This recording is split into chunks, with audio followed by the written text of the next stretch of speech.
நாநலம் என்னும் நலனுடைமை அந்நலம் யாநலத்து உள்ளதுவும் அன்று. பேச்சுத் திறமை என்பது சிறந்த குணம். அது மற்ற எந்தச் சிறப்புக்குள்ளும் அடங்குவதில்லை. ஆக்கமுங் கேடும் அதனால் வருதலால் காத்தோம்பல் சொல்லின்கட் சோர்வு. சொற்களால் நன்மையும் தீமையும் வரும்.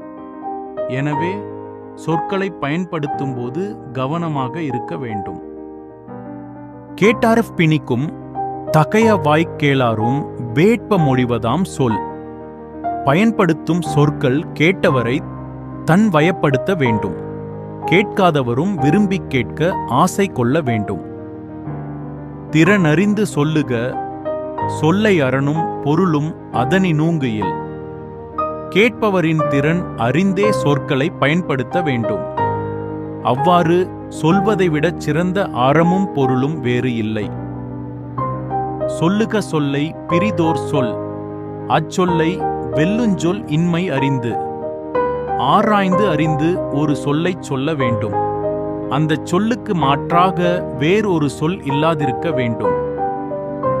வேட்பத்தான் சொல்லிப் பிறர் சொல் பயன்கோடல் மாட்சியின் மாசற்றார் கோள்.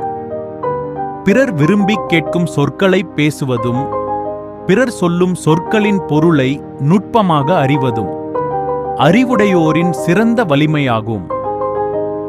சொலல்வல்லன் சோர்விலன் அஞ்சான் அவனை இகல் வெல்லல் யார்க்கும் அரிது. சொற்களை பயன்படுத்துவதில் வல்லமையும் செயலில் சோர்வில்லாமலும் எதற்கும் அஞ்சாமலும் இருப்பவரை எவரும் வெல்வது கடினம்.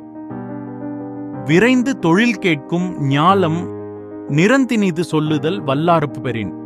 சொற்களை வகைப்படுத்தி இனிய கருத்துக்களைச் சொல்லும் வல்லமையுடையவர் காட்டும் திசையில் உலகம் விரைந்து செல்லும். பல சொல்லக் காமுறுவர் மன்றமா சற்ற சில சொல்லல் தேற்றாதவர்.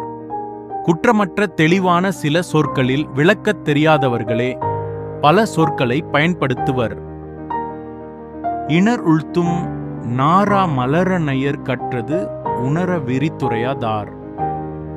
கற்றதை விளக்கிச் சொல்ல இயலாதவர் கொத்தாக மலர்ந்தும் மனம் வீசாத மலருக்கு ஒப்பாவார்.